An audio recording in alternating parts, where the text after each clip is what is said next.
Ya, salam semuanya. Ya, saudara-saudara, puji Tuhan kita bisa ada lagi di tempat ini. Ya, saudara, sebuah kemurahan Allah kalau kita bisa datang di tempat ini dan mendengarkan firman Allah. Ya, saudara, saat ini saya akan menyampaikan tema firman Tuhan, yaitu akibat kejatuhan manusia dalam dosa. Ya, akibat kejatuhan manusia dalam dosa. Nah, saudara, kita perlu mengerti ini. Kenapa? Ya, kenapa kita harus mengerti apa akibat kejatuhan manusia dalam dosa? Saudara, kalau seseorang tidak tahu akibat dosa, dia tidak akan bakalan bisa bertobat. Jadi salah satu syarat sampai orang bisa bertobat, bisa percaya pada Yesus, itu karena dia sadar dia orang berdosa. Jadi kalau kita tidak menyadari bahwa kita adalah orang berdosa, maka kita tidak mungkin bisa bertobat. Maka firman Allah berkata, Roh Kudus akan mengisapkan orang akan dosa, ya, akan kebenaran dan penghukuman. Saudara, tiga hal itu Roh Kudus akan bekerja. Pertama, mengisapkan orang akan dosa. Apa itu dosa? Ya, saudara, orang yang bertobat dia harus menyadari dia orang berdosa. Orang yang akhirnya datang pada Yesus membutuhkan anugerah, itu adalah orang yang sadar dia orang berdosa. Kalau seseorang tidak sadar dirinya dia orang berdosa, dia bakalan tidak akan mungkin percaya pada Yesus. Bahkan kalau kita bilang Yesus, ya terima Yesus, malah dia ketawain. Kenapa? Karena dia merasa bukan orang berdosa, dia orang baik-baik aja. Orang yang merasa dirinya baik-baik aja nggak membutuhkan juru selamat. Nah, maka saudara, dalam hal keselamatan, salah satu poin utama yang harus kita bicarakan tentang kejatuhan manusia dalam dosa. Nah, saudara, apa itu kejatuhan manusia dalam dosa? Apa akibat dari kejatuhan manusia dalam dosa? Nah, saudara, yang pertama perhatikan. Yang pertama, akibat kejatuhan manusia dalam dosa, pertama, membuat manusia mengalami kerusakan total. Ya, saudara, manusia yang jatuh dalam dosa itu mengalami kerusakan total. Ya. Nah, kerusakan total itu apa?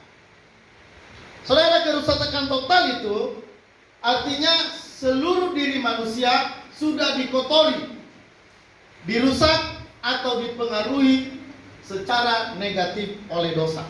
Ya. Saudara, perhatikan kata seluruh. Seluruh diri manusia, maksudnya seluruh bagian-bagian dalam diri manusia, semuanya itu tercemar, ya, terpolusi oleh dosa. Ini yang harus dipahami, ya, saudara. Ini bukan tidak sama artinya dengan kerusakan mutlak. Perhatikan ya, kerusakan total tidak sama artinya dengan kerusakan mutlak.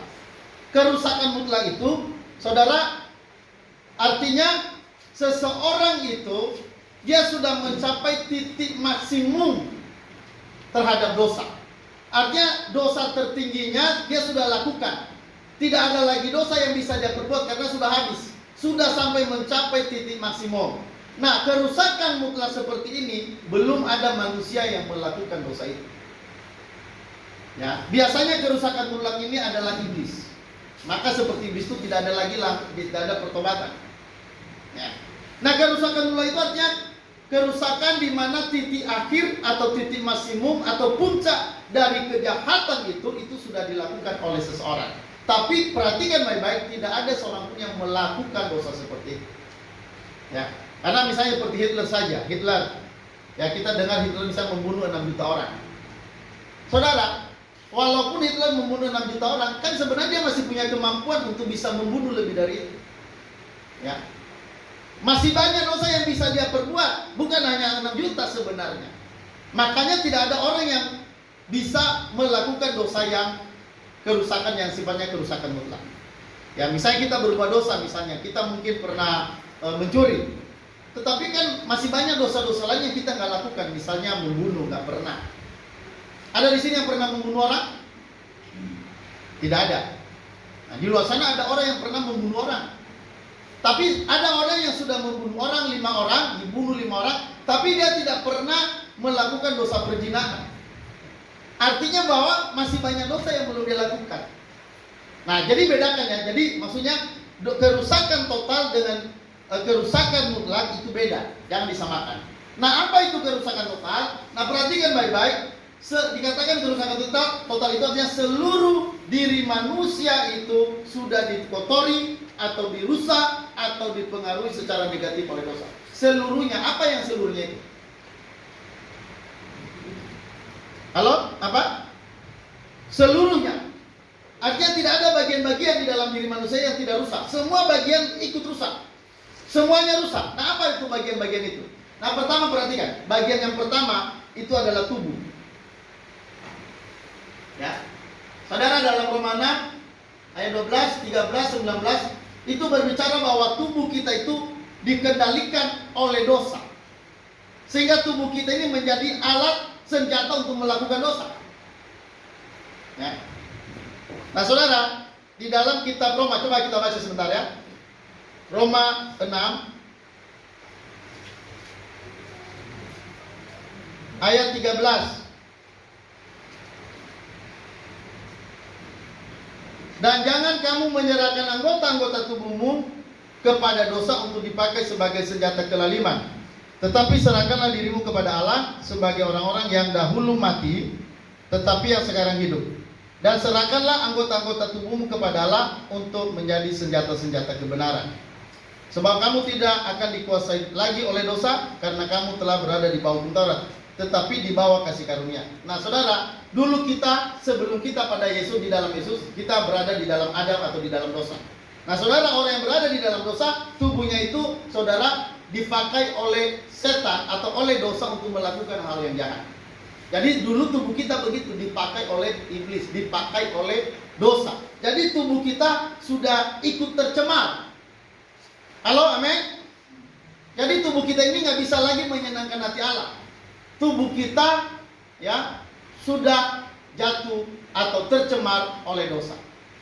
Jadi pertama, kerusakan total itu pertama, bagian yang rusak itu adalah tubuh. Bagian yang lain ya, bagian yang lain tadi dikatakan seluruhnya rusak. Nah, pertama bagian pertama tubuh, yang kedua bagian apa lagi? Pikiran dan perasaan. Ya. Pikiran dan pengertian. Nah, saudara, perhatikan Mazmur 10 ayat 4b. Itu di dalam terjemahan NIV. Dikatakan dalam seluruh pikirannya tidak ada tempat bagi Allah. Itu ayat dalam Mazmur 10 ayat 4b. Ya, ini terjemahan bukan terjemahan biasa, tapi ini terjemahan NIV. Dalam seluruh pikirannya ya tidak ada tempat bagi. Jadi pikiran manusia itu sudah tidak punya tempat bagi Allah. Pikiran kita yang berdosa ini sudah tidak punya tempat bagi Allah. Ya. Jadi pikiran kita ini nggak bisa menerima Allah. Pikiran kita ini nggak bisa menampung Allah. Allah tidak ada tempat dalam pikiran kita. Yang ada dalam pikiran kita apa? Setan. Ya. Maka tiba-tiba kadang-kadang kan kita ada pikiran mau melakukan kejahatan ini. Kenapa? Karena pikiran kita itu dikuasai oleh setan, oleh dosa. Jadi saudara, pertama, tubuh kita dikuasai, dicemari oleh dosa. Kedua, pikiran dan pengertian kita, ya, itu juga dirusak oleh dosa. Apalagi? Ayo kita lihat yang lain. Perasaan, ya, tidak adanya sukacita dan damai. Ya. Nah, saudara, coba lihat di dalam Yesaya 48. Saudara, dalam Yesaya 48 ini menunjukkan bahwa manusia itu tidak ada damai, tidak ada sukacita dalam dirinya. Tidak ada damai sejahtera bagi orang-orang fasik, firman Tuhan. Orang fasik itu orang berdosa. Orang fasik itu orang berdosa, orang durhaka. Orang fasik tidak ada damai sejahtera. Ya, orang fasik, orang durhaka, musuh Allah, orang berdosa, tidak ada damai sejahtera dalam diri. Makanya perasaan orang yang berdosa ini kan perasaannya kekhawatiran terus, penuh rasa takut, penuh kecemasan, tidak ada damai sejahtera ya, dalam pikiran orang yang berdosa. Kenapa? Karena perasaan orang berdosa itu sudah dicemari oleh dosa. Lanjut saudara, apalagi bagian yang rusak? Hati atau hati nurani.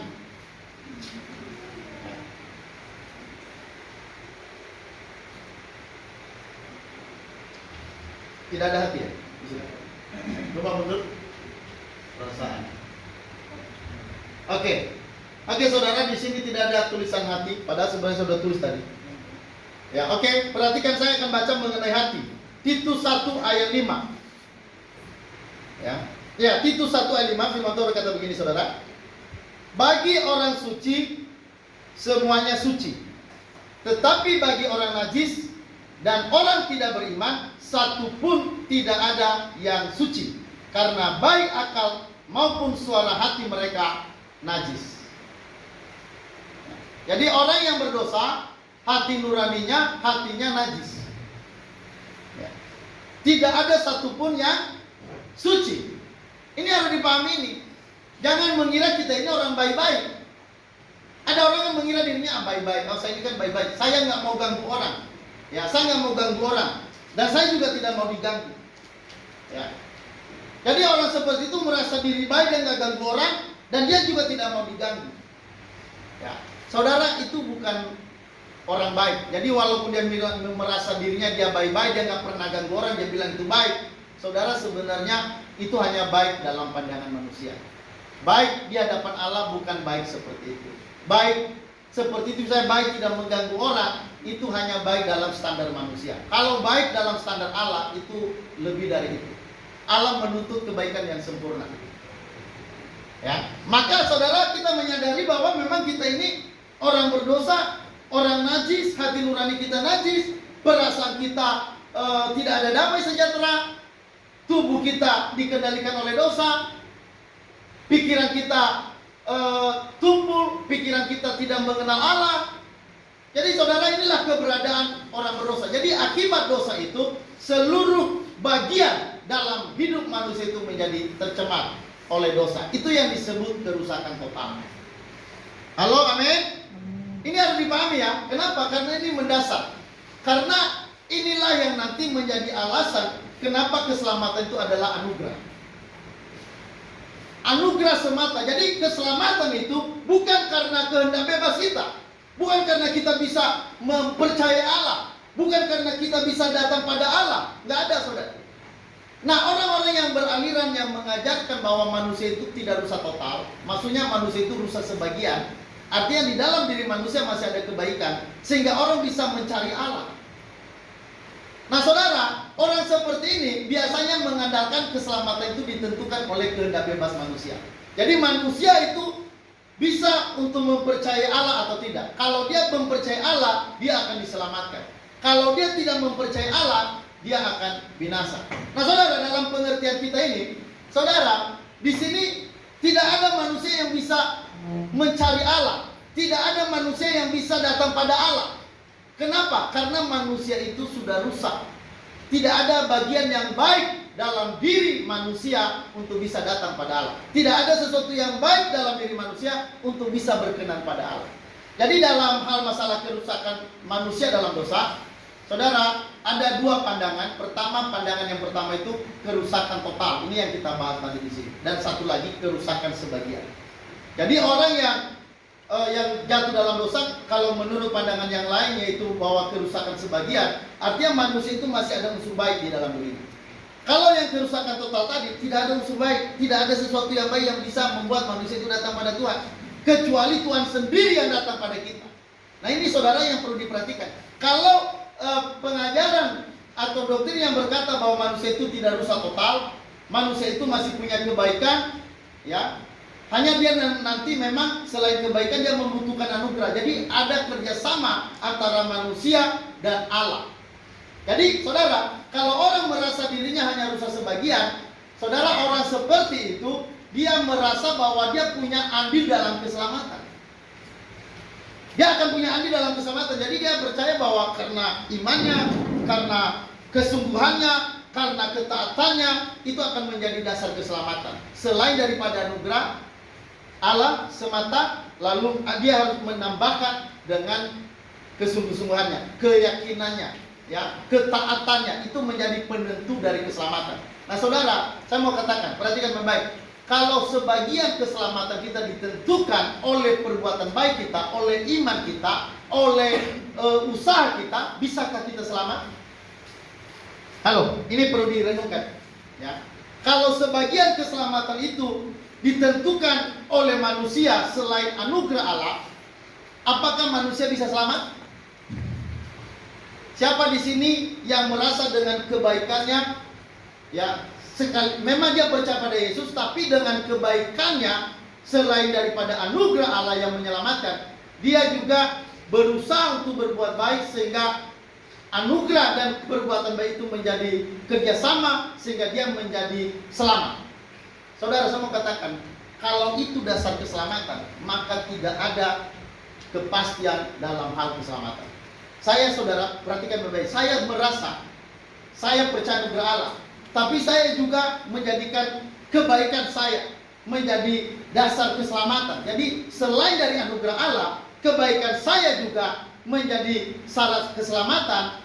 Maka saudara, saya merasa diri saya tidak mungkin bisa selamat. Kenapa? Walaupun saya sudah percaya anugerah, tapi hari-hari kan masih bisa buat dosa, masih bisa jatuh dalam dosa. Kebaikan untuk keselamatan, saudara, kebaikan yang Allah inginkan harus kebaikan yang sempurna. Nggak boleh kebaikan yang cacat. Ya, nggak boleh ada kebaikan yang kita bawa pada Tuhan supaya kebaikan itu diterima menjadi syarat keselamatan kita. Itu kebaikan mutlak, kebaikan yang sempurna, tidak boleh ada cacat, karena Allah tidak menghendaki kecacatan. Ya, maka saudara, keselamatan itu tidak bisa berdasarkan kebaikan kita atau usaha kita. Memang kita berbuat baik, memang setelah kita percaya kita harus berbuat baik. Tapi sehebat apapun kebaikan kita, jangan pernah jadikan itu menjadi syarat keselamatan kita. Ya. Karena saudara, kebaikan kita itu sudah dicemari. Tidak ada kebaikan dalam diri manusia kecuali kita ada dalam Yesus. Dan hanya Yesus yang kita andalkan. Maka ada firman Tuhan berkata, di luar aku, kamu tidak bisa buat apa-apa. Di luar aku, kata Yesus, kamu tidak bisa buat apa-apa. Kamu tidak bisa berbuat. Jadi saudara, kalau misalnya kita bilang kita di dalam Yesus, tetapi kita juga masih mengandalkan perbuatan baik kita, berarti saudara sebenarnya kita kita sebenarnya selain ada di dalam Yesus, kita juga mengandalkan diri kita. Dan itu saudara membuat kita tidak akan pernah mendapatkan yang namanya kepastian keselamatan. Orang-orang yang saudara yang mengandalkan keselamatan selain anugerah Allah, mengandalkan keselamatan itu, ya itu selain anugerah Allah, yaitu perbuatannya atau imannya pada Tuhan. Saudara, orang seperti ini berarti yang baik tidak akan pernah memiliki kepastian keselamatan 100%. Kenapa? Karena mereka bilang, nanti kalau kita buat dosa bagaimana? Kalau kita menyangkal Tuhan nanti bagaimana? Saudara, pasti orang itu akan ragu keselamatannya. Tapi kalau saudara kita yakin, ya, bahwa keselamatan itu karena Allah saja, Allah yang memberikan anugerah kepada kita, melalui Dia datang pada kita sebagai orang berdosa yang tidak bisa berbuat apa-apa, maka saudara, karena Dia yang menyelamatkan kita, karena Dia yang datang pada kita, maka kita 100% selamat. Kenapa saudara? Karena dasarnya anugerah Allah. Bagaimana mungkin anugerah Allah kalau datang pada kita, anugerah itu datang pada kita, anugerah itu diberikan pada kita, bagaimana anugerah itu bisa digagalkan oleh kita? Sekalipun misalnya kita sudah percaya dan kita jatuh dalam dosa, kejatuhan kita dalam dosa tidak bisa menghilangkan anugerah keselamatan daripada Allah. Ya, makanya seperti misalnya Petrus dia menyangkal Yesus 3 kali, tapi kenapa keselamatannya nggak hilang? Kalau melihat dari perbuatan Petrus tidak layak menerima Yesus, tidak layak menjadi orang selamat. Kenapa? Karena Petrus sudah menyangkal Yesus 3 kali. Dia menyangkal Yesus 3 kali. Kalau berdasarkan perbuatan baik, ketaatan Petrus, maka keselamatan itu tidak akan pernah bisa sampai kepada Petrus. Tapi karena keselamatan itu berdasarkan anugerah, maka saudara, keselamatan itu bisa sampai pada Petrus. Jadi siapapun saudara, kalau keselamatannya berdasarkan kasih karunia ditambah dengan iman kita atau perbuatan baik kita, usaha kita, maka saya percaya orang itu pasti akan meragukan keselamatannya. Saya tidak ragu keselamatan karena saya tahu 100% keselamatan itu adalah anugerah Allah. Halo, amin saudara? Amin. Ya. Kan ada orang bertanya, bagaimana kalau misalnya nanti kita sebelum mati, misalnya 10 menit sebelum mati kita buat dosa, 10 menit sebelum mati kita buat dosa, kira-kira selamat nggak? Nah saudara, keselamatan kita karena anugerah. Maka 100% kita selamat. Jadi saudara, bukan berarti kita boleh bebas berbuat dosa. Tidak. Orang yang percaya pada Yesus itu dipanggil untuk hidup dalam kekudusan. Tetapi kan walaupun kita hidup dalam kekudusan, kan kita masih bisa jatuh. Jangankan kita, Abraham aja jatuh. Daud aja jatuh. Ya. Siapa lagi? Petrus. Ya, pernah jatuh. Semua orang-orang percaya itu adalah orang yang pernah jatuh. Setelah percaya pun masih bisa jatuh. Nah, kalau misalnya keselamatan itu berdasarkan ketaatan kita terhadap Yesus, maka itu kita tidak akan bakalan bisa mendapatkan keselamatan itu. Karena siapa yang jamin kita setelah kita percaya sampai nanti kita dipanggil Tuhan mati masuk surga? Siapa yang menjamin kita siapa yang menjamin bahwa kita tidak pernah berdosa? Ya. Orang percaya masih bisa jatuh dalam dosa. Ya, ingat itu. Orang percaya sekalipun percaya pada Yesus masih bisa jatuh dalam dosa. Tetapi orang percaya dia tidak akan terus-menerus berbuat dosa. Artinya, kalaupun dia jatuh, nanti dia akan berubah, dia akan naik lagi, ya, sehingga dia akan makin mengalami pertumbuhan. Sehingga nanti pada akhirnya dia akan meninggalkan dosa itu. Jadi, kejahatan atau kejatuhan yang dibuat anak Tuhan itu bukan dosa yang sifatnya murtad, bukan dosa yang sifatnya penyangkalan total terhadap Allah. Tidak. Itu kejatuhan sementara, ya, untuk pertumbuhan rohaninya sampai nanti dia bisa kembali bertobat. Ya. Jadi seperti Petrus, misalnya penyangkalan Petrus terhadap Yesus itu bukan penyangkalan total. Itu hanya penyangkalan sementara, pada akhirnya dia akan tetap percaya pada Yesus. Halo, amin? Jadi orang yang percaya pada Yesus mungkin pernah bimbang, mungkin pernah jatuh, tapi pada akhirnya dia akan tetap percaya. Nah, ini saudara yang perlu kita pahami. Ya, oke ya. Jadi perhatikan di sini bahwa manusia, ya, semua manusia itu sudah mengalami yang namanya kerusakan total. Jadi tidak ada bagian yang baik, tidak ada bagian dalam diri manusia yang suci. Ya, tidak ada sesuatu yang bisa berkenan pada Allah terhadap apa yang dibuat oleh manusia, tidak ada. Jadi manusia itu saudara sudah mengalami yang namanya kerusakan total. Nah, jadi itu yang pertama. Ya. Jadi ada beberapa bagian tadi kerusakan. Pertama apa? Tubuh. Kedua, pikiran. Ketiga, perasaan. Keempat, hati nurani. Kelima, kemauan atau kehendak. Nah, saudara, dalam diri orang berdosa, ya, saudara, tidak ada kemauan dalam dirinya untuk mencari Allah. Ya. Dikatakan di dalam Roma pasal 3, tidak ada seorang pun yang bisa mencari Allah. Nggak ada, saudara. Ya. Jadi orang kalau misalnya mau datang pada Allah, dia datang dengan kemauannya sendiri, nggak bisa. Tidak ada satupun yang mencari Allah. Jadi dalam keselamatan Kristen, dalam konsep keselamatan Kristen, yang pertama-tama datang untuk penyelamatan manusia adalah Allah. Allah yang datang duluan, Allah yang mengasihi kita duluan, Allah yang memilih kita duluan, baru kita bisa percaya, baru kita bisa mencari Allah. Jadi saudara, tidak ada satupun yang bisa mencari Allah. Baca itu Roma 8 ayat 9 sampai ayat 11. Ya kan, tidak ada seorang pun yang baik, tidak ada seorang pun yang mencari Allah, semua orang telah menyeleweng. Ya, jadi semuanya saudara sudah jatuh. Semuanya bagian dalam diri manusia itu telah tercemar. Jadi dalam hidup manusia tidak ada sesuatu yang berkenan kepada Allah, ya, tentang kehidupan kita di hadapan Allah. Jadi kita itu sudah rusak. Ya. Nah, saudara, itu tadi yang saya katakan rusak sebagian. Ada orang berpikir bahwa manusia itu nggak rusak total. Manusia itu rusak sebagian. Nah, orang yang rusak sebagian ini mereka punya paham begini, mereka punya contoh begini. Ya, saudara, orang yang rusak sebagian ini misalnya begini. Ada orang, saudara, jatuh dalam lumpur. Lumpur yang hidup itu, lumpur hidup. Ya. Nah, saudara, orang yang jatuh dalam lumpur ini, kalau orang yang berpikiran bahwa manusia itu hanya jatuh sebagian, orang yang jatuh dalam lumpur ini, dia masih bisa berteriak. Dia bisa berteriak, dia masih hidup. Dia bilang, tolong. Jadi dia masih ada semacam teriakan. Ada sesuatu yang dia bisa lakukan untuk untuk dia bisa mendapatkan keselamatan itu, sehingga dia bisa bebas dari lumpur hidup itu.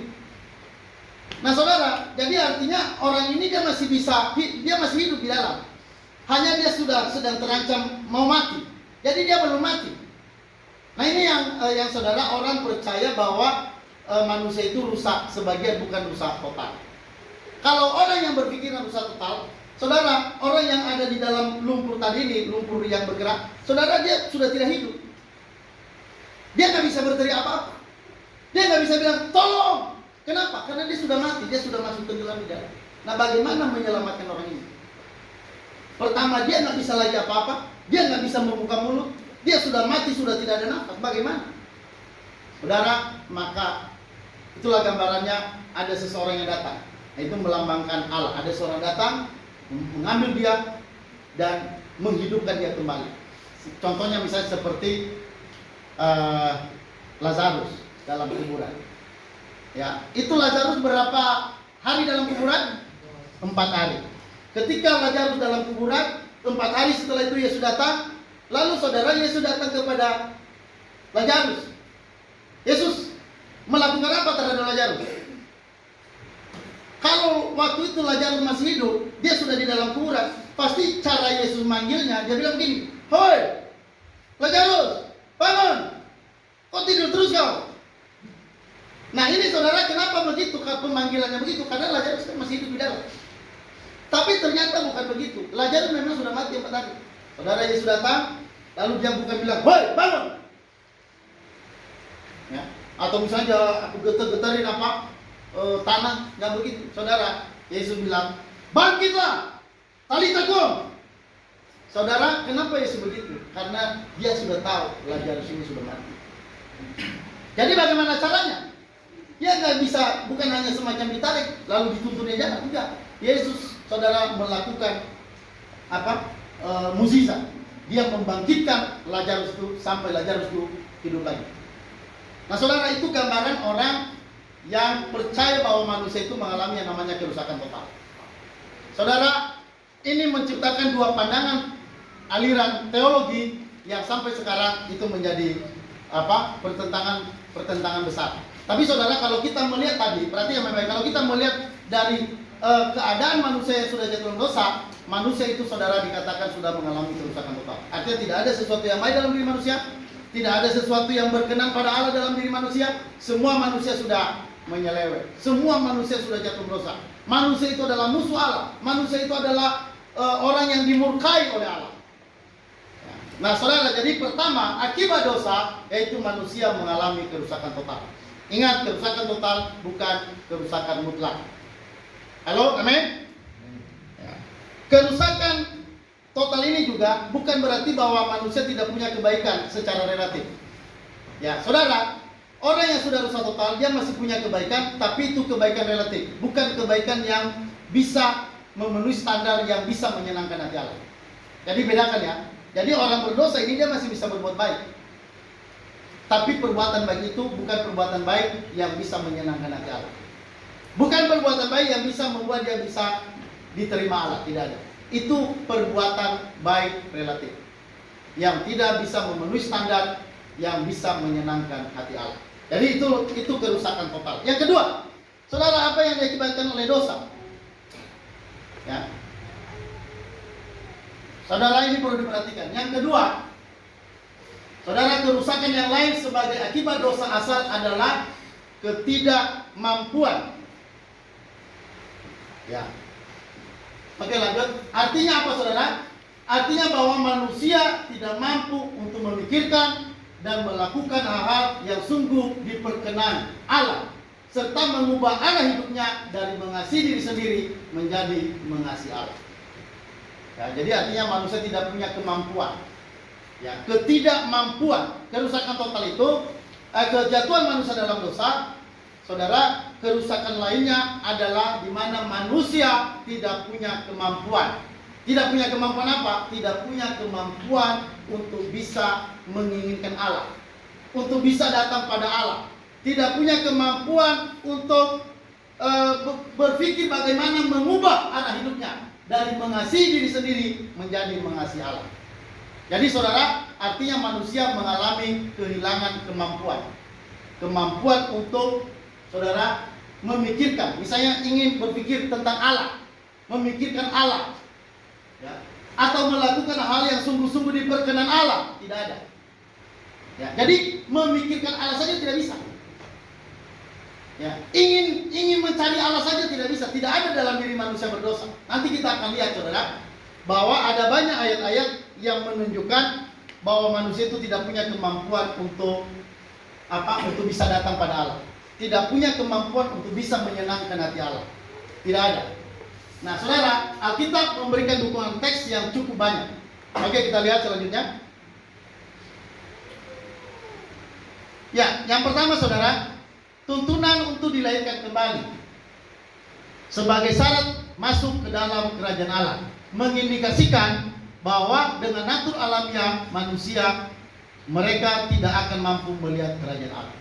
Ya, jadi saudara ingat Yohanes 3:3 ayat 5 dikatakan, barang siapa tidak dilahirkan kembali, ia tidak bisa melihat kerajaan Allah. Jadi saudara, untuk melihat kerajaan Allah kembali, manusia harus dilahirkan kembali. Supaya bisa bertemu Allah lagi, supaya manusia bisa masuk dalam komunitas kerajaan Allah, maka manusia itu harus dilahirkan kembali. Ini menunjukkan apa saudara? Artinya manusia alamiah kita, natur manusia kita yang lama, tidak punya kemampuan untuk bisa datang pada Allah. Maka jalan keluarnya, manusia harus dilahirkan kembali.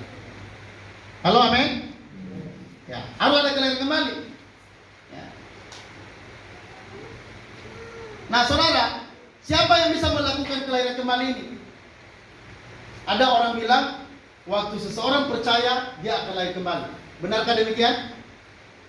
Ya, saudara perhatikan baik-baik, orang yang mati rohani tidak bisa percaya. Ingat baik-baik ya, orang yang mati rohani tidak bisa percaya. Jadi bagaimana supaya dia bisa percaya? Saudara, dia harus dilahirkan kembali. Jadi lahir kembali itu lebih dulu daripada percaya. Jadi seseorang yang lahir kembali itu sudah dilahirkan kembali oleh Allah, maka orang itu baru bisa percaya. Jadi saudara, sebenarnya seseorang bisa percaya itu karena berkat dari kelahiran baru. Nah, kelahiran baru ini berkat apa?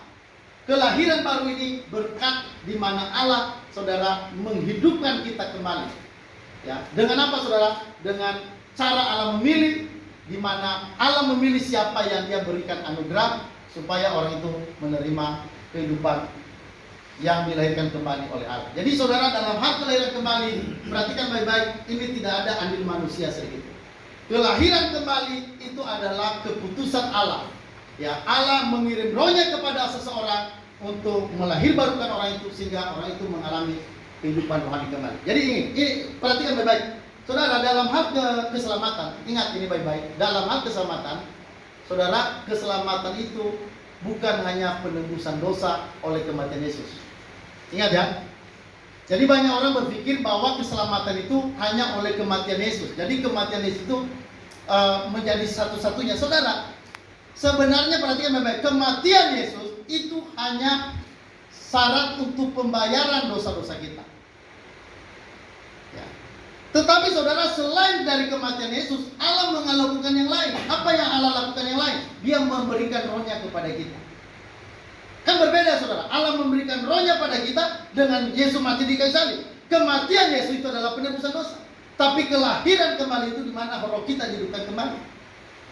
Supaya kita bisa percaya pada Yesus. Supaya kita bisa percaya pada Allah.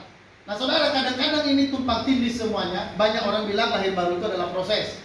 Ada orang bilang lahir baru itu adalah pertobatan. Ada orang bilang lahir baru itu adalah iman. Saudara, lahir baru itu bukan itu semuanya. Lahir baru itu sekali terjadi dalam hidup orang percaya, itu dan dilakukan oleh Allah sendiri. Jadi Allah menciptakan kita kembali. Tapi yang diciptakan itu bukan daging. Yang diciptakan itu adalah roh kita kembali. Ya, jadi apa yang dilahirkan dari daging adalah daging, apa yang dilahirkan dari roh adalah roh. Jadi saudara, pekerjaan kelahiran baru ini adalah pekerjaan Allah semata, di mana Allah menghidupkan siapa yang Dia mau. Allah membangkitkan siapa yang Dia mau. Jadi saudara, ini sebuah terjadi berdasarkan pilihan Allah dan anugerah Allah semata.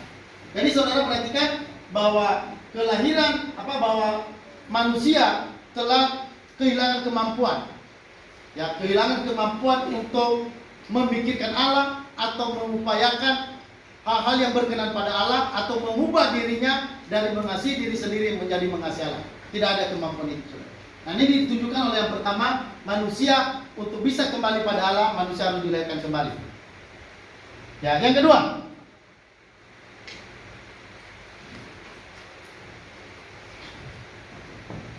saudara, kenapa manusia tidak punya kemampuan untuk bisa datang pada Allah, untuk menginginkan Allah, untuk memikirkan Allah.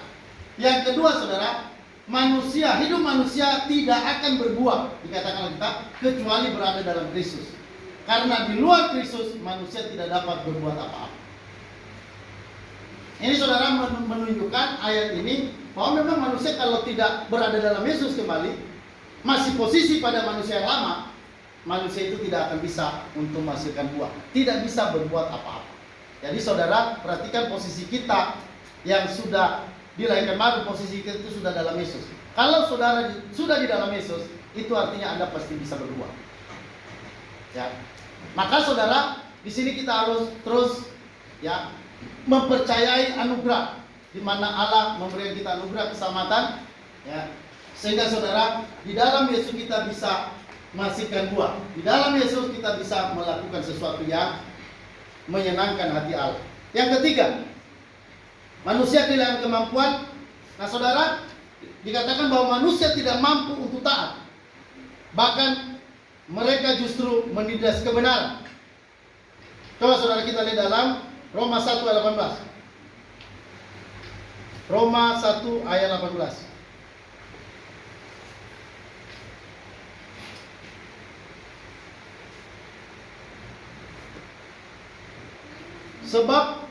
Sebab murka Allah nyata dari surga atas segala kefasikan dan kelaliman manusia yang menindas kebenaran dengan kelaliman.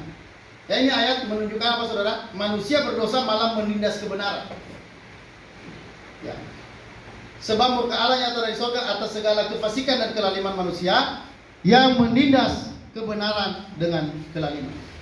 Jadi orang-orang yang fasik itu, orang-orang yang berdosa itu, saudara, mereka malah bukan melakukan kebenaran, malah menindas kebenaran.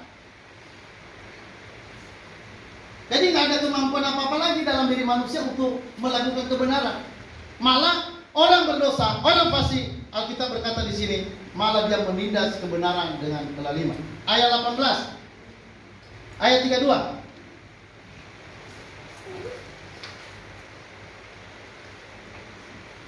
Sebab walaupun mereka mengetahui tuntutan-tuntutan hukum Allah, yaitu bahwa setiap orang yang melakukan hal-hal demikian patut dihukum mati. Mereka bukan saja melakukannya sendiri, tapi mereka juga setuju dengan mereka yang melakukannya. Walaupun mereka tahu tentang hukum-hukum Allah, ya, orang berdosa sekalipun tahu hukum-hukum Allah, ya, dikatakan yaitu bahwa setiap orang yang melakukan hal demikian patut dihukum mati. Jadi mereka tahu itu. Mereka bukan saja melakukannya sendiri. Jadi mereka melakukan, bukan hanya melakukan, tapi malah mereka setuju. Ya, dikatakan tetapi mereka juga setuju dengan mereka yang melakukannya. Jadi malah mereka setuju dengan orang-orang yang lalim itu, yang menindas kebenaran itu.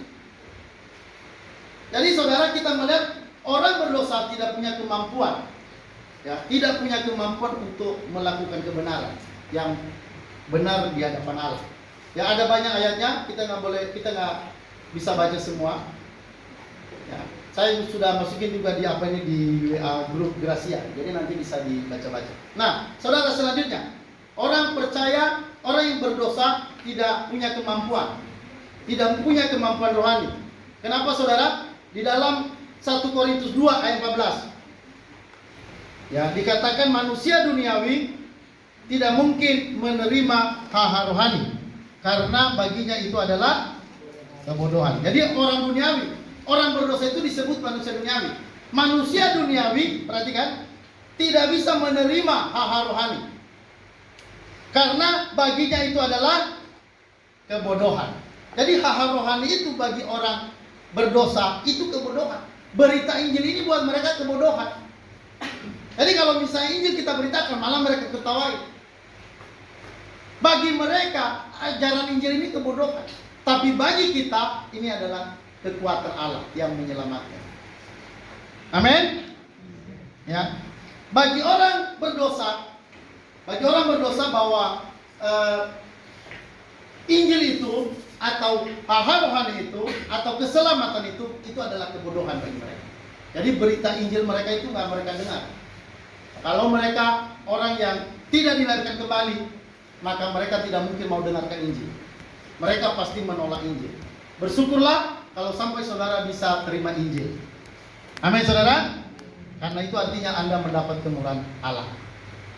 Ya, kita nggak boleh sombong kalau kita sampai percaya pada Injil keselamatan, karena itu semua anugerah Allah bagi kita. Oke saudara, selanjutnya kenapa dikatakan bahwa orang berdosa itu tidak punya kemampuan rohani? Selanjutnya saudara, dikatakan mereka yang di luar Kristus berada dalam kondisi mati secara rohani. Efesus 2 ayat 1. Apa kata Efesus 2 ayat 1? Kamu dahulu mati. Karena apa? Karena pelanggaran dan dosa-dosamu. Jadi orang yang berdosa itu mati. Ya. Orang mati bagaimana bisa datang pada Tuhan? Orang mati bagaimana bisa menyenangkan hati Allah? Nah, bagi orang-orang yang saya bilang tadi, bagi orang yang berpandangan yang berbeda dengan kita, mereka berkata bahwa manusia itu nggak mati, manusia itu hanya sakit. Ya. Manusia itu sakit. Jadi orang sakit kan dia masih bisa buat sesuatu untuk mendapatkan keselamatan itu. Nah, saudara, Alkitab tegas-tegas berkata bahwa orang berdosa itu adalah orang mati di hadapan Allah. Jadi artinya mati rohani itu artinya saudara, manusia tidak bisa punya hubungan dengan Allah, manusia tidak bisa berdoa pada Allah, manusia tidak bisa menyembah Allah. Nggak bisa. Kenapa saudara? Karena orang berdosa itu mati. Kalaupun ada orang berdosa menyembah Tuhan, itu sebenarnya hanya hanya rekayasa secara pikiran manusia. Itu bukan benar-benar bisa menyembah Allah. Orang berdosa kalaupun dia menyanyi rohani, tapi dia belum di dalam Yesus, itu sebenarnya hanya nyanyi-nyanyi doang. Sama seperti orang yang nyanyi di warung tua. Kalau orang nyanyi di warung tua itu kan mereka juga nyanyi lagu-lagu rohani. Ya. Mereka nyanyi. Apa lagunya misalnya? Aku mau iring Yesus. Tapi mereka hanya bisa nyanyi, tapi mengerti tidak. Mereka bisa nyanyi, mereka bisa menyanyikan lagu-lagu rohani, tapi sebenarnya keadaan mereka secara rohani mati. Kalau mereka belum dilahirkan kembali, maka mereka itu posisinya naturnya mati di hadapan Allah. Ya, jadi saudara, artinya bahwa tidak ada kemampuan dalam hidup manusia untuk bisa datang atau untuk bisa berusaha menyelamatkan diri di hadapan Allah. Tidak ada. Nah, saudara, lanjut lagi. Orang berdosa, saudara, perhatikan. Tanpa intervensi Allah, manusia tidak akan mampu memilih Allah. Ayo kita baca dulu 1 Korintus. 1 Korintus 12 ayat 3. Ini saudara ayat yang seharusnya ini harus menjadi ayat terkenal bagi kita ya. Ini harus ayat yang kita pahami benar. Sama-sama kita baca 1 Korintus 12 ayat 3. 1, 2, 3. Karena itu aku mau meyakinkan kamu bahwa tidak ada seorang pun yang berkata-kata oleh Roh Allah dapat berkata terkutuklah Yesus. Dan tidak ada seorang pun yang dapat mengaku Yesus adalah Tuhan selain dari Roh Kudus. Ya saudara, mengaku Yesus adalah Tuhan itu hanya terjadi oleh Roh Kudus. Kalau orang itu sudah dihinggapi oleh Roh Allah, kalau orang itu sudah didatangin oleh Roh Allah, maka orang itu baru bisa menyebut Yesus Tuhan. Kalau ada orang yang bilang Yesus Tuhan tapi dia belum lahir baru, itu sebenarnya itu hanya omong doang. Jadi roh orang itu dulu dihidupkan. Nah, apa tanda seseorang bahwa rohnya itu sudah dilahirkan? Saudara, tanda yang pertama, dia percaya bahwa Yesus adalah Tuhan. Halo, amin. Jadi katakan barang siapa percaya bahwa Yesus adalah Kristus, dia lahir dari Allah. 1 Yohanes 5 ayat 1. Barang siapa percaya bahwa Yesus adalah Mesias, Yesus adalah Kristus, dia lahir dari Allah. Jadi saudara, perhatikan, kalau sampai saudara percaya pada Yesus, percaya Yesus, percaya dia Tuhan, percaya dia juru selamat, percaya di dalam Yesus ada selamat, pasti selamat. Kalau Anda mati masuk surga, itu saudara tandanya Anda sudah lahir baru. Orang yang belum lahir baru, dia nggak akan bisa sampai pada percaya seperti ini. Halo, amin. Halo, amin. Amin. Saya ulang ya, ini perhatikan baik-baik. Orang yang lahir baru, tandanya, ya, tanda orang yang sudah lahir baru, orang itu dia percaya bahwa Yesus adalah Kristus, Yesus adalah Tuhan. Ya. Dan dia percaya bahwa Yesus itu adalah juru selamatnya yang menebus segala dosanya. Dan dia juga percaya bahwa dalam Yesus dia pasti selamat. Kalau dia mati, dia mati masuk surga. Karena begini saudara, kalau orang misalnya dia percaya Yesus, tapi dia nggak percaya bahwa dia bisa mati masuk surga, dia nggak percaya, berarti dia belum sepenuhnya dia percaya. Jelas saya namanya iman ini iman yang penuh. Percaya Yesus adalah Tuhan, percaya Yesus adalah juru selamat, dan percaya karena Yesus juru selamat, maka kalau kita mati pasti mati masuk surga. Saudara, kalau mengetes orang, perhatikan, Anda tes seseorang itu sudah lahir baru belum? Itu 3 itu. Pertama, dia percaya Yesus Tuhan. Kedua, dia percaya bahwa Yesus adalah juru selamat. Dan yang ketiga, saudara, ini yang nggak boleh lepas, dia percaya kalau dia mati masuk surga. Malam ini kalau dia mati, dia yakin masuk surga. Kalau dia belum percaya, saya yakin dia belum lahir baru. Karena orang yang lahir baru, kalau dia bilang dia percaya Yesus, terus dia bilang saya percaya Yesus juru selamat, berarti sepenuhnya juga dia harus percaya bahwa Yesus, bahwa dia kalau mati dia masuk surga. Jadi ini tanda. Jadi percaya itu sebenarnya itu tanda bagi orang yang sudah lahir baru. Pertobatan itu tanda bahwa orang itu sudah hidup kembali.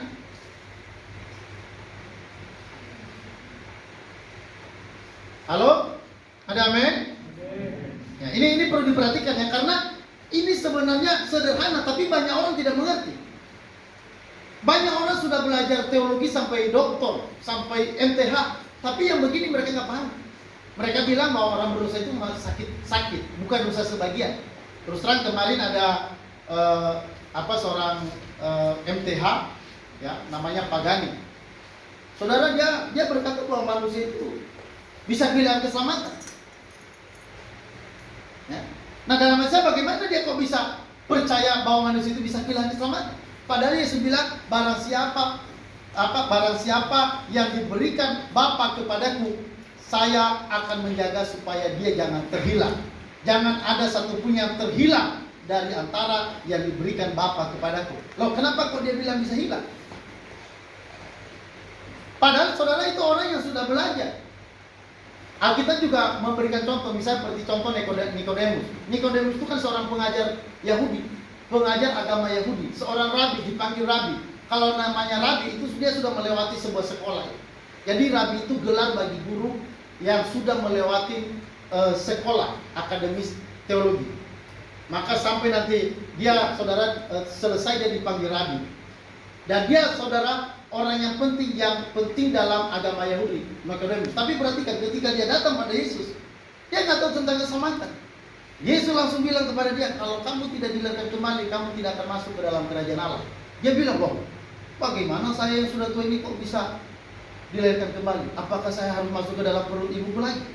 Dia berarti tidak mengerti lahir baru. Dia hanya tahu kelahiran jasmani, kelahiran dia dari seorang ibu. Malah dia bilang, apa kalau saya dilahirkan kembali, apakah saya harus masuk lagi ke dalam perut ibu saya? Saya sudah lebih besar dari ibu saya, bagaimana saya bisa masuk lagi? Pasti bilang kamu. Ya. Nah saudara, itu aja dia nggak ngerti keselamatan. Dia nggak ngerti lahir baru. Saudara, itu saja tokoh agama Yahudi yang hebat, yang pintar. Tapi dia nggak mengerti keselamatan. Jadi saudara perhatikan baik-baik. Kalau saudara sampai ngerti Yesus Tuhan, saudara sampai mengerti Yesus Juru Selamat, saudara sampai mengerti Yesus telah menebus kita dari dosa, dan kita yakin dalam Yesus kita mati masuk surga. Saudara, saya mau katakan, kalau sampai saudara tahu itu, yakin itu artinya Anda sangat dicintai oleh Tuhan. Itu artinya saudara mendapatkan anugerah yang spesial dari Allah. Ya, ini yang disebut anugerah yang tidak bisa ditolak. Tapi nanti pada minggu-minggu berikutnya nanti kita akan belajar apa itu anugerah.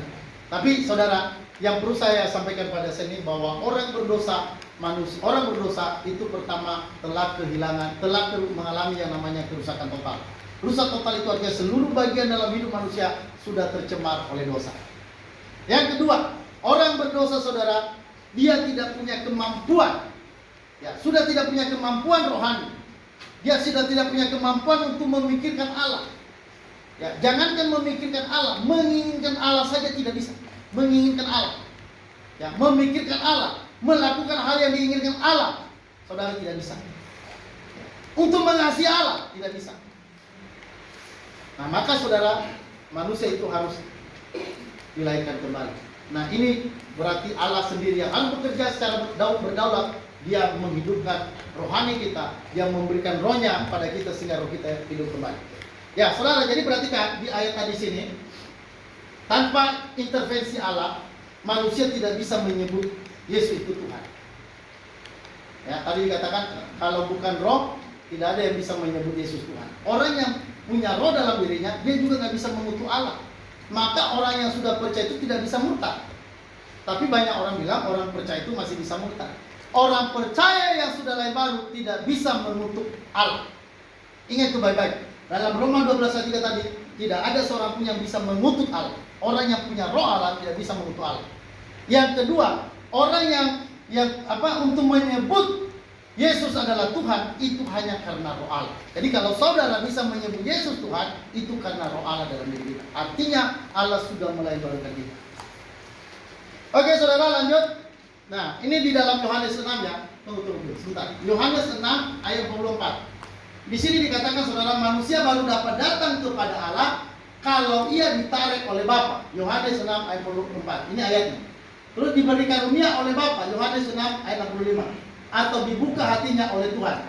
Ya, saudara, ini kisah Rasul 16 ini kisahnya Lydia.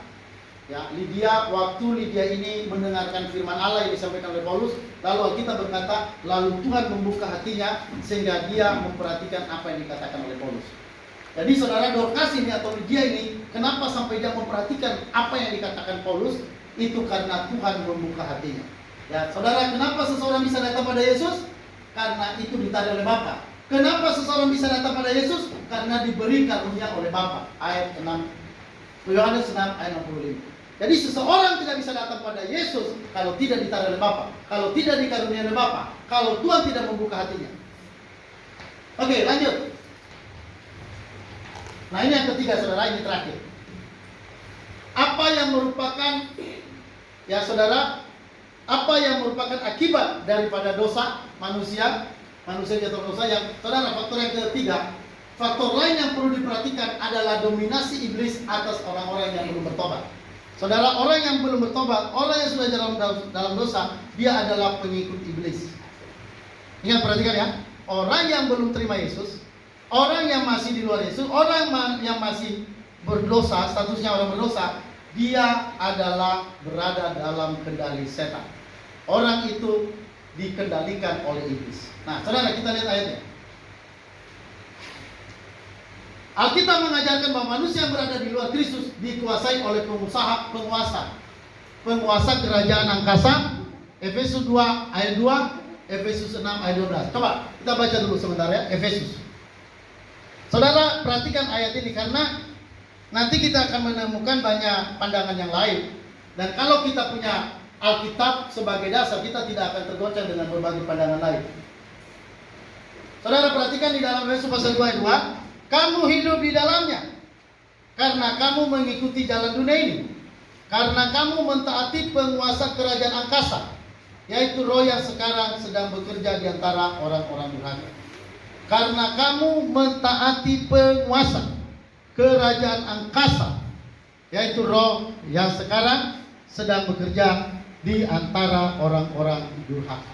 Jadi orang berdosa itu, orang yang berada di luar Yesus itu adalah berada di bawah penguasa, dikuasai oleh penguasa kerajaan angkasa. Ya, kerajaan angkasa itu siapa? Simbolis. Coba bilang simbolis. Setan. Ya. Nah, saudara, jadi orang yang di luar Yesus, orang yang masih status orang berdosa, orang itu ada di bawah kendali setan. Jadi bagaimana orang berada di bawah kendali setan? Kok bisa dia cari Allah? Mana bisa? Ya, sekali lagi, kalau sampai saudara bisa datang pada Allah, percaya pada Yesus, itu karena Anda ditarik oleh Bapa. Ya. Nggak bisa datang sendiri. Apalagi misalnya mau datang pada Tuhan bawa-bawa setan atau digiring oleh setan kepada Tuhan, nggak ada itu. Mana ada setan menggiring orang pada Tuhan, nggak ada. Yang bisa menggiring orang pada Yesus adalah Bapa, Allah Bapa. Kata tadi kalau tidak Bapa tarik, tidak ada seorang pun yang bisa datang pada Yesus. Jadi ini mengindikasikan bahwa orang-orang yang berdosa itu tidak bisa datang pada Tuhan sendiri, kecuali Allah beranugerah menghidupkan orang itu kembali. Oke, lanjut saudara. Nah, kita mengajarkan manusia yang berada di luar Kristus dikuasai oleh penguasa kerajaan angkasa. Ya, Efesus pasal 2 ayat 2, Efesus pasal 6 ayat 12. Nah, kita usah dibaca Efesus pasal 6 ya. Nah, sekarang kita lanjut. Yesus menyebut orang Yahudi yang menolak dia sebagai anak-anak iblis yang selalu menuruti keinginan bapa mereka. Ya, Yohanes 6 ayat 44. Bapamu adalah iblis. Dia adalah pembohong dari sejak semula. Jadi orang-orang Yahudi yang menentang dia, menentang Yesus, Yesus bilang, bapamu adalah iblis. Bapamu adalah simbolis. Ya. Jadi saudara, orang yang di luar Yesus, orang yang belum dilahirkan baru, itu masih berada di bawah kendali iblis, di bawah pimpinan setan. Komandannya adalah setan. Ya. Nah, saudara dikatakan iblis adalah penguasa dunia ini atas orang-orang durhaka. Ya, dalam Yohanes 12 ayat 31. Saudara, ini jelas. Saudara semua ada ayat-ayatnya. Jadi saudara, kalau memang ayat Alkitab mengatakan seperti itu, tak usah ragu-ragu. Yang benar itu apa kata Alkitab. Oke saudara, bukan apa kata Simbolon, atau misalnya kata si Jono, atau kata Pak Gani, atau kata Pak Dono. Saudara, kita harus kembali pada apa kata Alkitab. Ya, kembali pada Alkitab. Karena yang dikatakan firman Allah adalah Alkitab, bukan penglihatan-penglihatan orang, bukan mimpi-mimpi orang. Alkitab itu bukan mimpi-mimpi. Alkitab itu bukan apa kata orang. Alkitab itu apa kata Tuhan. Maka orang percaya bahwa Alkitab itu adalah firman Allah. Saudara, selain daripada Alkitab, kita tidak terima sebagai firman Allah. Alkitablah satu-satunya firman Allah. Mimpi-mimpi, nubuatan-nubuatan, penglihatan-penglihatan itu bukan firman Allah. Yang dikatakan firman Allah adalah Alkitab. Nanti kalau misalnya ada seseorang ibu, misalnya ibu namanya misalnya ibu berkat, terus dia bilang, saya melihat di Lampung ini nanti akan terjadi pertumbuhan darah. Saya melihat itu bukan firman Allah. Kita nggak tahu dasarnya dari mana. Maka saudara, karena itu supaya hidup kita ini berdiri di atas kebenaran, maka peganglah Alkitab sebagai satu-satunya firman Allah. Ya, ada orang bilang Alkitab itu sebagian firman Allah. Ada orang Kristen atau ada aliran-aliran gereja yang mengatakan Alkitab itu sebagian firman Allah. Memang mereka tidak mengatakan secara terang-terangan, tetapi dengan mereka mengutip nubuatan-nubuatan, penglihatan-penglihatan mereka, lalu mereka itu katakan firman Allah, berarti mereka menganggap Alkitab ini masih kurang, sehingga mereka menambahkan dengan hal-hal yang lain. Dan saya katakan itu artinya orang percaya Alkitab itu sebagian. Saudara, kita harus percaya bahwa Alkitab itu adalah firman Allah sepenuhnya, bukan sebagian firman Allah. Oke, saudara. Ya, ini terakhir. Jadi saudara, faktor-faktor inilah yang menjadikan manusia tidak mungkin mampu berpartisipasi dalam keselamatan. Semua proses keselamatan manusia dikerjakan oleh Roh Kudus. Baik kelahiran kembali maupun iman adalah pemberian Allah. Hal ini diajarkan dalam Efesus 2 ayat 8 sampai 9. Tak usah kita baca, kita sebutin aja. Efesus pasal 2 ayat 8 sampai 9. 1, 2, 3. Sebab oleh kasih karunia Allah kamu diselamatkan oleh iman. Itu bukan hasil usahamu, itu pemberian Allah. Itu bukan hasil pekerjaanmu. Jangan ada orang memegahkan diri. Dan selanjutnya, ya, jadi saudara, keselamatan itu karena anugerah, termasuk sampai orang dilahirkan baru. Jadi keselamatan itu salah satu prosesnya kelahiran baru. Ya, saudara, orang dilahirkan baru. Jadi sebenarnya keselamatan itu pertama lahir baru. Ya, kalau kematian Yesus itu sebenarnya adalah pembayaran terhadap tuntutan hukum Taurat karena dosa kita. Ya. Tetapi saudara, supaya saudara dihidupkan kembali, saya dihidupkan kembali, Allah memberikan rohnya. Makanya di dalam Yeskel, ya, di dalam Yeskel penyanyi lama dikatakan, aku akan memberikan roh yang baru, hati yang baru, dan menjauhkan hati yang keras, ya, dan memberikan kepadamu hati yang taat. Nah, itu adalah pekerjaan Roh Kudus. Kalau kita bisa taat, kalau sampai kita bisa mengikut Tuhan, itu karena Tuhan memberikan kita rohnya, roh yang baru, hati yang baru. Firman Tuhan kata dalam 1 Yohanes pasal 2 ayat 28, di dalam dirimu ada urapan Allah, dan urapan itu tetap dia akan mengajar kita terus. Jadi di dalam diri kita ini ada urapan Allah. Ya, jadi saudara, perhatikan bahwa manusia semuanya sudah jatuh dosa, dan akibat dari kejatuhan dosa itu, pertama, manusia mengalami yang namanya kerusakan total, sehingga manusia tidak bisa datang pada Allah sendiri. Yang kedua, manusia tidak punya kemampuan, ya, kemampuan rohani untuk bisa menyenangkan hati Allah, mengasihi Allah, atau melakukan hal yang baik di hadapan Allah. Yang ketiga, manusia berada di bawah dominasi iblis. Jadi ini kita harus tahu. Jadi kalau kita paham ini, kita tahu bahwa keselamatan kita itu hanya karena anugerah. Tidak ada andil manusia dalam keselamatan. Bukan kehendak bebas yang menentukan keselamatan. Ada orang begitu ngotot. Dikatakan bahwa seseorang selamat itu karena dia percaya, karena dia berusaha percaya, mengimani. Saudara, dalam konsep keselamatan, ya, iman itu adalah pemberian Allah. Halo, amin? Oke, saudara, itu aja firman Allah yang kita bisa dengarkan pada Senin. Mari kita berdoa sebentar. Nanti kita juga bersiap